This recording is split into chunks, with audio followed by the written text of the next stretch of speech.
Laki-laki dan perempuan itu terbaring di atas rumput, menatap bintang yang bersembulan dari cerikan awan kelabu. Saat yang paling tepat untuk bermalam minggu di pekerangan. Perempuan itu hafal rutinitas ketat yang berlaku di sana. Laki-laki di sebelahnya memangkas rumput setiap Selasa, Kamis, dan Sabtu. Mencuci baju putih setiap Senin, baju berwarna gelap setiap Rabu, baju berwarna sedang setiap Jumat. Menjerang air panas setiap hari pukul 6 pagi untuk semua penghuni rumah. Menghitung koleksi sabun mandinya yang bermerek sama dan berjumlah genap 100 setiap pagi dan sore. Banyak orang bertanya-tanya tentang persahabatan mereka berdua.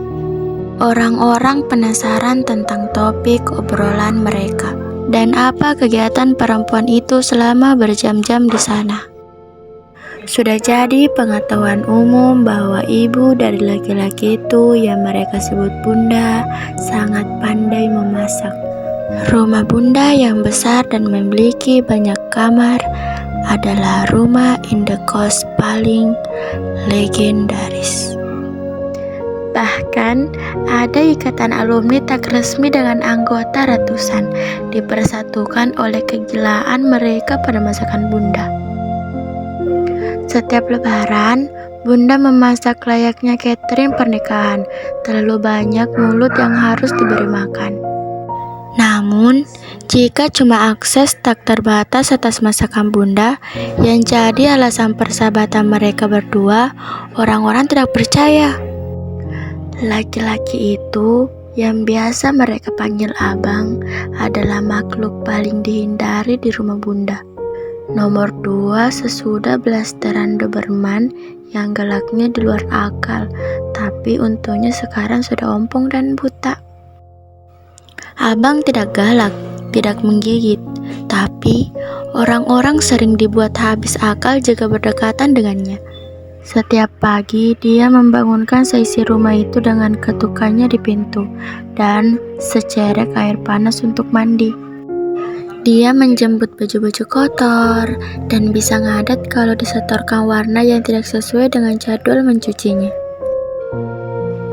Sekalipun sanggup, Bunda tidak bisa memasang pemanas air bertenaga listrik atau sel surya. Anaknya harus menjarang air, secerek air panas, dan mencuci baju sewarna adalah masalah eksistensial bagi abang. Mengubah rutinitas itu sama saja dengan menawar bumi agar berhenti mengedari matahari. Bukannya tidak mungkin berkomunikasi wajar dengan abang, hanya saja perlu kesabaran tinggi yang berbanding terbalik dengan ekspektasi. Dalam tubuh pria 38 tahun itu bersemayam mental anak 4 tahun. Demikian menurut para ahli jiwa yang didatangi Bunda. Sekalipun abang pandai menghafal dan bermain angka, ia tak bisa mengobrol makna.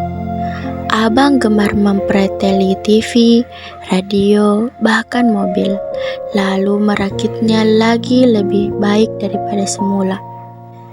Dia hafal tahun, hari, jam, bahkan menit dari banyak peristiwa. Dia menangkap nada dan memainkannya persis sama di atas piano, bahkan lebih sempurna. Namun, dia tidak memahami mengapa orang-orang harus pergi bekerja dan mengapa mereka bercita-cita. Perempuan di pekerangan itu tahu sesuatu yang orang lain tidak.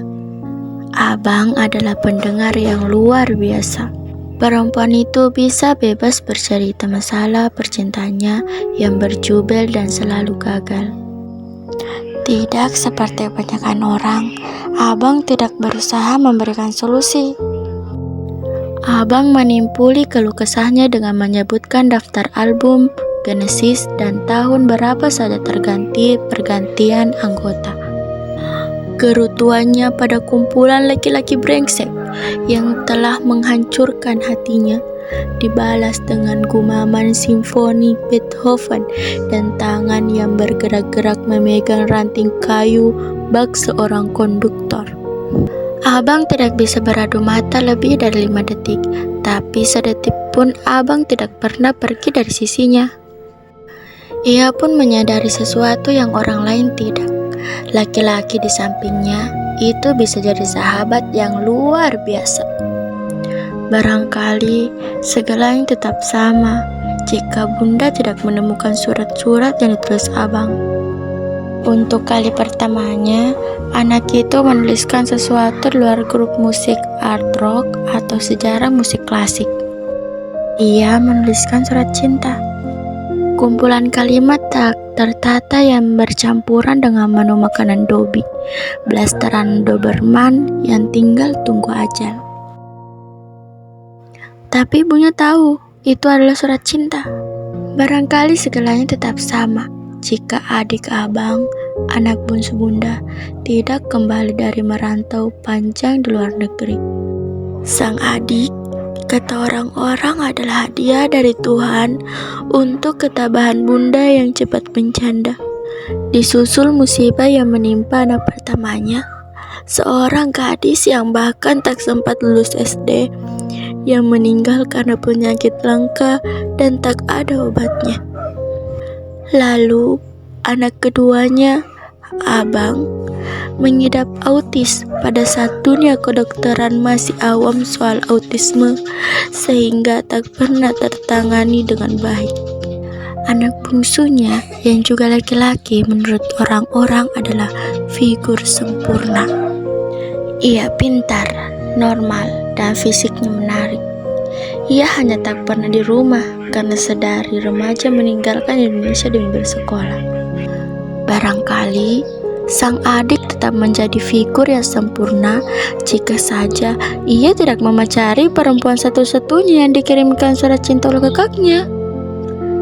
Bunda tahu, secerek air panas dan cucian berwarna seragam sudah resmi bergandengan dengan rutinitas lain perempuan itu. Dan bagi abang, rutinitas tidak sekedar hobi, tetapi eksistensi. Kali pertama, Bunda mengetahui si bungsu dan perempuan itu berpacaran. Bunda langsung mengadakan pertemuan 4 mata. Ia memilih perempuan itu untuk diajak berbicara pertama, karena di pikirannya akan lebih mudah. Bagi kamu ini pasti terdengar aneh. Mereka dua-duanya anak Bunda. Tapi kalau ditanya siapa yang bisa mencintai kamu paling tulus, Bunda akan menjagokan abang. Perempuan itu terenyah. Apa-apaan ini? Pikirnya gusar. Jangan pernah bermimpi dia akan memilih manusia satu itu untuk dijadikan pacar. Jelas tidak mungkin, Bunda melanjutkan dengan suara tertahan. Ia mencintai tidak cuma dengan hati, tapi seluruh jiwanya. Bukan basa-basi surat cinta, tidak cuma rayon gombal tapi fakta. Adiknya bisa cinta sama kamu, tapi kalau kalian putus, dia dengan gampang cari lagi. Tapi abang tidak mungkin cari yang lain. Dia cinta sama kamu tanpa pilihan seumur hidupnya.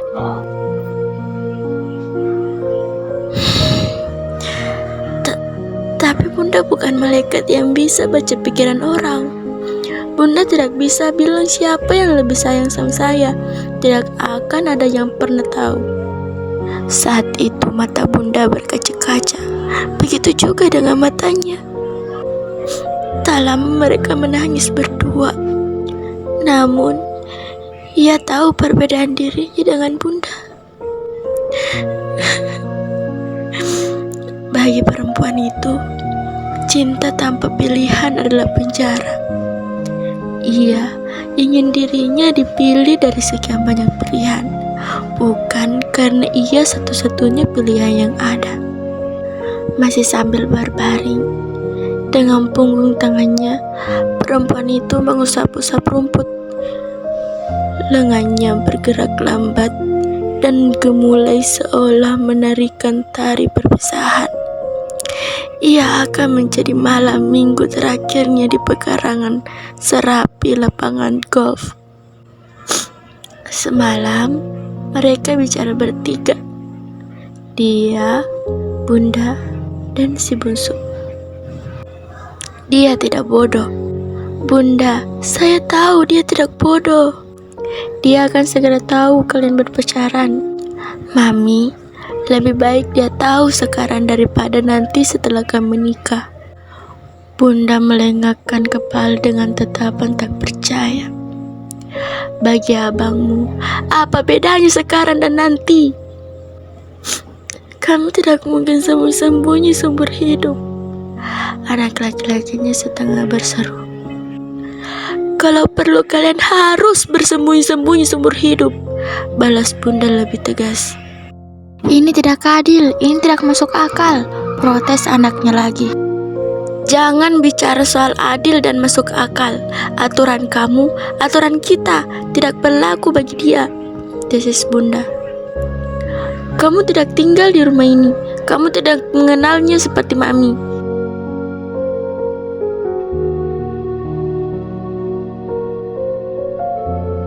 Suatu hari, pernah ada anak indekos yang jahil. Dia menyembunyikan 1 dari 100 sabun koleksi abang. Bunda sedang pergi ke pasar waktu itu. Abang mengacak-acak satu rumah, lalu pergi minggak demi mencari sebatang sabunnya yang hilang. 3 mobil polisi menelusuri kota mencari jejaknya. Baru sore hari ia ditemukan di sebuah warung. Ada sabun yang persis sama dipajang di etalase, dan abang langsung menyerbu masuk untuk mengambil. Penjaga warung menelpon polisi karena tidak berani mengusir sendiri. Kejadian itu mengharuskan abang diterapi selama beberapa bulan ke rumah sakit dan diberi obat-obat penenang. Bunda tahu betapa anaknya membenci rumah sakit, dan obat-obatan itu hanya membuat otaknya rapuh. Tak ada yang memahami bahwa 100 sabun adalah syarat bagi anaknya untuk beroleh hidup yang wajar. Kamu harus tetap kemari setiap malam minggu. Tidak bisa tidak, kata Bunda kepada perempuan itu. Dan selama di rumah ini kalian tidak boleh kelihatan seperti kekasih. Buat kalian mungkin tidak masuk akal, tetapi hanya dengan begitu abangmu bisa bertahan. Selepas berbicara dengan Bunda, mereka berbicara berdua.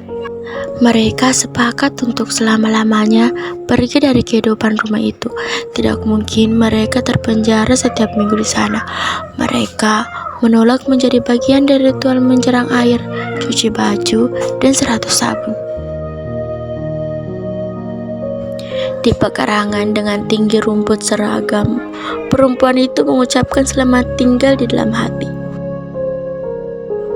Persahabatannya luar biasa, ternyata mensyaratkan pengorbanan di luar batas kesanggupannya. Perempuan itu mengucapkan maaf berkali-kali dalam hatinya.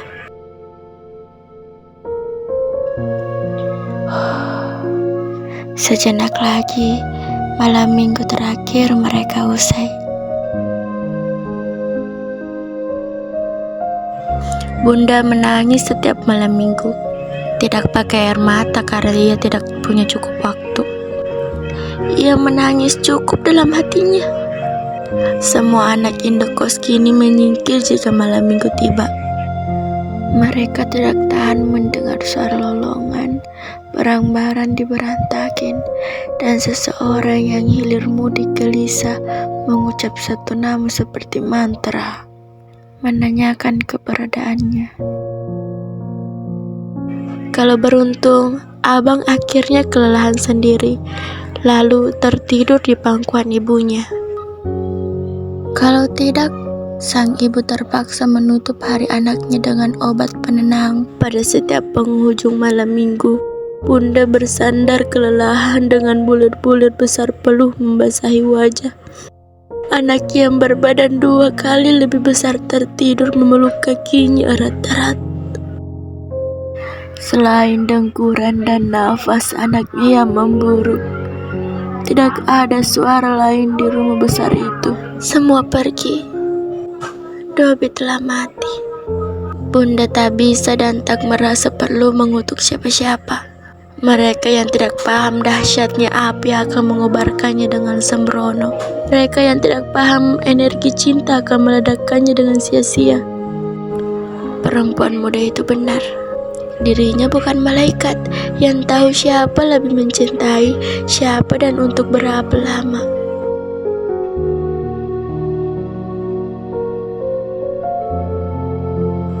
Tidak penting. Ia sudah tahu.